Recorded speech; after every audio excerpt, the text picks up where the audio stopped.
సంవత్సరకాల Bible పఠన ప్రణాళికలో 285వ రోజు అక్టోబర్ 11వ తారీఖు.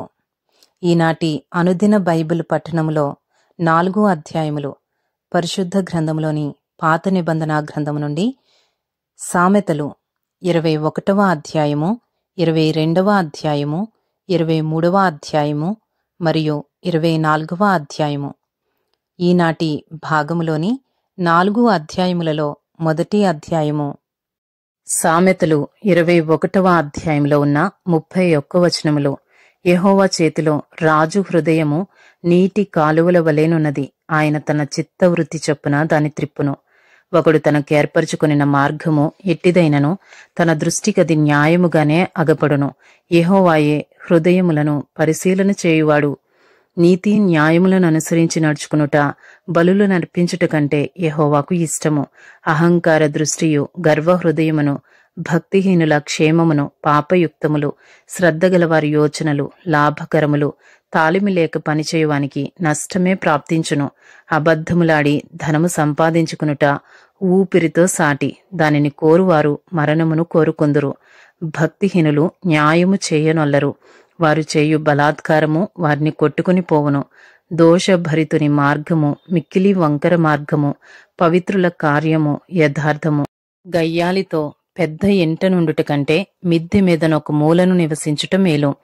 భక్తిహీనుని మనస్సు కీడు చేయగోరును, వాడు తన పొరుగు వానికైనను దయ తలచుడు. అపహాసకుడు దండింపబడుట చూచి జ్ఞానము లేనివాడు జ్ఞానము పొందును. జ్ఞానము గలవాడు ఉపదేశము వలన తెలివి నొందును. నీతిమంతుడైన వాడు భక్తిహీనుని ఇల్లు ఏమైనది కనిపెట్టును. భక్తిహీనులను ఆయన నాశనములో కూల్చును. దరిద్రుల మొర్ర వెనక చెవి మూసుకునివాడు తాను మొర్రపెట్టునప్పుడు అంగీకరింపబడడు. చాటున ఇచ్చిన బహుమానము కోపమును చల్లార్చును. ఒడిలోనుంచబడిన కానుక మహాక్రోధమును శాంతిపరచును. న్యాయమైన క్రియలు చేయుట నీతిమంతునికి సంతోషకరము, పాపము చేయువారికి అది భయంకరము. వివేక మార్గము విడిచి తిరుగువాడు ప్రేతల గుంపులో కాపురముండును. సుఖభోగముల యందు వాంఛగలవానికి లేమి కలుగును. ద్రాక్షారసమును నూనెయు వాంఛించువానికి ఐశ్వర్యము కలుగదు. నీతిమంతుని కొరకు భక్తిహీనులు ప్రాయశ్చిత్తమగుదురు. యథార్థవంతులకు ప్రతిగా విశ్వాసఘాతకులు కూలుదురు. ప్రాణము విసికించు జగడగొండి దానితో కాపురము చేయుట కంటే అరణ్య భూమిలో నివసించుట మేలు. విలువగల ధనమును నూనెయు జ్ఞానుల ఇంట నుండును. బుద్ధిహీనుడు దాని వ్యయపరచును. నీతిని కృపను అనుసరించువాడు జీవమును నీతిని ఘనతను పొందును. జ్ఞాని అయిన ఒకడు పరాక్రమశాలుల పట్టణ ప్రాకారమెక్కును. అట్టివాడు దానికి ఆశ్రయమైన కోటను పడగొట్టును. నోటిని నాలుకను భద్రము చేసుకునివాడు శ్రమల నుండి తన ప్రాణమును కాపాడుకొనును. అహంకారి అయిన గర్విష్ఠునికి అపహాసకుడని పేరు. అట్టివాడు అమిత గర్వముతో ప్రవర్తించును. సోమరి వాని చేతులు పనిచేయనొల్లవు, వాని ఇచ్చ వాని చంపును. దినమెల్లా ఆశలు పుట్టుచుండును. నీతిమంతుడు వెనుక తీయక ఇచ్చుచుండును. భక్తిహీనులు అర్పించు బలులు హేయములు, దురాలోచనతో అర్పించిన ఎడల అవి మరీ హేయములు. కూట సాక్షి నశించును, విని మాట్లాడువాడు సత్యము పలుకును. భక్తిహీనుడు తన ముఖమును మార్చుకొనును, యథార్థవంతుడు తన ప్రవర్తనను చక్కపరుచుకొనును. యెహోవాకు విరోధమైన జ్ఞానమైనను వివేచనయైనను ఆలోచనయైనను నిలువదు. యుద్ధ దినమునకు గుర్రములను ఆయత్తపరచుట కద్దుగాని రక్షణ యెహోవా ఆధీనము. ఇంతటితో సామెతలు 21వ అధ్యాయంలో ఉన్న 31 వచనములు పూర్తి చేయబడినవి. ఈనాటి భాగంలోని 4 అధ్యాయములలో 2వ అధ్యాయము సామెతలు 22వ అధ్యాయంలో ఉన్న 29 వచనములు. గొప్ప ఐశ్వర్యము కంటే మంచి పేరును, వెండి బంగారముల కంటే దయయు కోరదగినవి. ఐశ్వర్యవంతులను దరిద్రులను కలిసియందురు, వారందరినీ కలుగజేసినవాడు యెహోవాయే.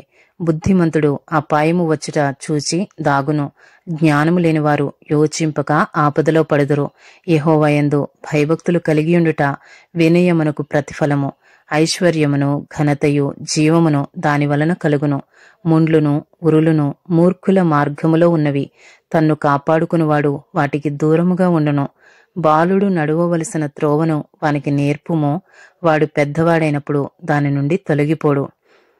పెద్దవాడైనప్పుడు అనగా వృద్ధుడైనప్పుడు అనే అర్థము. ఐశ్వర్యవంతుడు బీదల మీద ప్రభుత్వము చేయను. అప్పు చేయువాడు అప్పిచ్చిన వానికి దాసుడు. దౌష్ట్యమును విత్తువాడు కీడును కోయను. వాని క్రోధమను దండము కాలిపోవును. దయాదృష్టి గలవాడు తన ఆహారములో కొంత దరిద్రునికిచ్చును. అట్టివాడు దీవెన నొందును. తిరస్కార బుద్ధి గలవాని తోలివేసిన ఎడల కలహములు మానును. పోరు తీరి అవమానము మానిపోవును. హృదయ శుద్ధిని ప్రేమించుచు దయగల మాటలు పలుకువానికి రాజు స్నేహితుడగును. యెహోవా చూపులు జ్ఞానము గలవానిని కాపాడును. విశ్వాసఘాతకుల మాటలు ఆయన వ్యర్థము చేయను. సోమరి బయట సింహమున్నది, వీధులలో నేను చంపబడుదునను. వేశ్య నోరు లోతైన గొయ్యి. యెహోవా శాపము నొందినవాడు దానిలో పడును. బాలుని హృదయములో మూఢత్వము స్వాభావికముగా పుట్టును. శిక్షాదండము దానిని వానిలో నుండి తోలివేయును. లాభము నొందవలెనని దరిద్రులకు అన్యాయము చేయువానికిని ధనవంతులకిచ్చువానికిని నష్టమే కలుగును. చెవియొగ్గి జ్ఞానుల ఉపదేశము ఆలకింపుము. నేను కలుగజేయు తెలివిని పొందుటకు మనస్సునేమో. నీ అంతరంగమందు వాటిని నిలుపుకొనుట ఎంతో మంచిది. పోకుండా అవి నీ పెదవుల మీద ఉండనిమ్ము. నీవు యెహోవాను ఆశ్రయించినట్లు నీకే గదా నేను ఈ దినమున వీటిని ఉపదేశించియున్నాను. నిన్ను పంపువారికి నీవు సత్య వాక్యములతో ప్రత్యుత్తరమిచ్చినట్లు సత్య ప్రమాణము నీకు తెలియచేయుటకై ఆలోచనయు తెలివియు గల శ్రేష్టమైన సామెతలు నేను నీ కొరకు రచించితిని. దరిద్రుడని దరిద్రుని దోచుకొనవద్దు. గుమ్మమునొద్ద దీనులను బాధపరచవద్దు. యెహోవా వారి పక్షమున వ్యాజ్యమాడును. ఆయన వారిని దోచుకుని వారి ప్రాణమును దోచుకొనును. కోపచిత్తునితో సహవాసము చేయకుము. క్రోధము గలవానితో పరిచయము కలిగి ఉండకుము. నీవు వాని మార్గములను అనుసరించి నీ ప్రాణమునకు ఉరి తెచ్చుకొందువేమో. చేతిలో చెయ్యి వేయువారితోనూ అప్పులకు పోటబడు వారితోనూ చేరకుము. చెల్లించుటకు నీ యొద్ద ఏమీయూ లేకపోగా వాడు నీ క్రింద నుండి నీ పరుపు తీసుకుని పోనేలా నీ పితరులు వేసిన పురాతనమైన పొలిమేర రాతిని నీవు తీసివేయకూడదు. తన పనిలో నిపుణత గలవానిని చూచితివా? అల్పులైన వారి ఎదుట కాదు, వాడు రాజుల ఎదుటనే నిలుచును. ఇంతటితో సామెతలు 22వ అధ్యాయంలో ఉన్న 29 వచనములు పూర్తి చేయబడినవి. ఈనాటి భాగంలోని 4 అధ్యాయములలో 3వ అధ్యాయము సామెతలు 23వ అధ్యాయంలో ఉన్న 35 వచనములు. నీవు ఏలికతో భోజనము చేయ కూర్చుండిన ఎడల నీవెవరి సమక్షముననున్నావో బాగుగా యోచించుము. నీవు తిండిపోతువైన ఎడల నీ గొంతుకకు కత్తి పెట్టుకునుము. అతని రుచిగల పదార్థములను ఆశింపకుము. అవి మోసపుచ్చు ఆహారములు. ఐశ్వర్యము పొంద ప్రయాసపడుకుము. నీకు అట్టి అభిప్రాయము కలిగినను దాని విడిచిపెట్టుము. నీవు దానిమీద దృష్టి నిలిపిన తోడనే అది లేకపోవును. నిశ్చయముగా అది రెక్కలు ధరించి ఎగిరిపోవును. పక్షిరాజు ఆకాశమునకు ఎగిరిపోవునట్లు అది ఎగిరిపోవును. ఎదుటివాని మేలు ఓర్చలేని వానితో కలిసి భోజనము చేయకుము. వాని రుచిగల పదార్థములను ఆశింపకుము. అట్టివాడు తన ఆంతర్యములో లెక్కలు చూచుకునివాడు. తినుము త్రాగుము అని అతడు నీతో చెప్పునే గాని అది హృదయములో నుండి వచ్చు మాట కాదు. నీవు తినిన దానిని కక్కివేయుదువు. నీవు పలికిన ఇంపైన మాటలు వ్యర్థములగును. బుద్ధిహీనుడు వినగా మాటలాడుకుము. అట్టివాడు నీ మాటలలోని జ్ఞానమును తృణీకరించును. పురాతనమైన పొలిమేర రాతిని తీసివేయకుము. తల్లిదండ్రులు లేనివారి పొలములోనికి నీవు చొరబడకూడదు. వారి విమోచకుడు బలవంతుడు. ఆయన వారి పక్షమున నీతో వ్యాజ్యమాడును. ఉపదేశము మీద మనస్సునుంచుము. తెలివిగల మాటలకు చెవియొగ్గుము. నీ బాలురును శిక్షించుట మానుకొనకుము. బెత్తముతో వాని కొట్టిన ఎడల వాడు చావకుండును. బెత్తముతో వాని కొట్టిన ఎడల పాతాళమునకు పోకుండా వాని ఆత్మను నీవు తప్పించదువు. నా కుమారుడా, నీ హృదయమునకు జ్ఞానము లభించిన ఎడల నా హృదయము కూడా సంతోషించును. నీ పెదవులు యథార్థమైన మాటలు పలుకుట విని నా అంతరింద్రియములు ఆనందించును.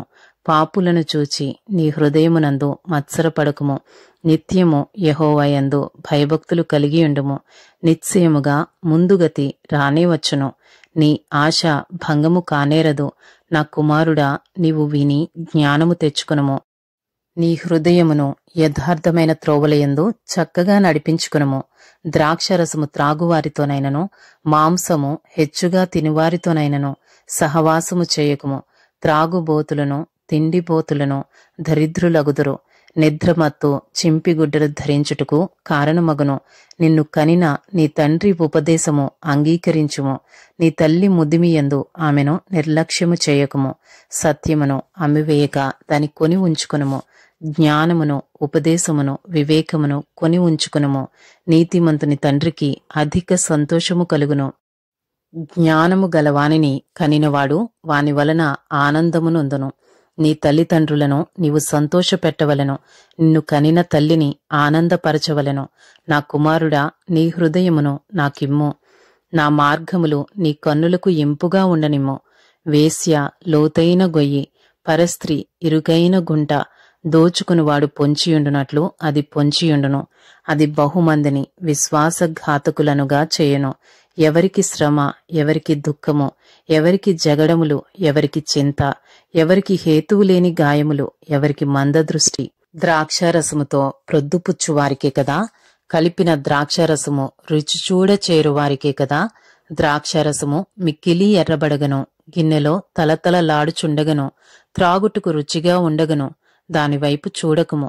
పిమ్మట అది సర్పము వలె కరచును, కట్లపాము వలె కాటువేయును.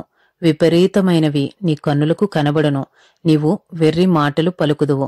నీవు నడి సముద్రమున పండుకొను వాని వలె ఉందువు. ఓడ కొయ్య చివరను పండుకొను వాని వలె నుందువు. నన్ను కొట్టినను నాకు నొప్పి కలుగలేదు. నా మీద దెబ్బలు పడినను నాకు తెలియలేదు. నేనెప్పుడు నిద్ర మేల్కొందును, మరలా దాని వెదకుదును అని నీవనుకుందువు. ఇంతటితో సామెతలు 23వ అధ్యాయంలో ఉన్న 35 వచనములు పూర్తి చేయబడినవి.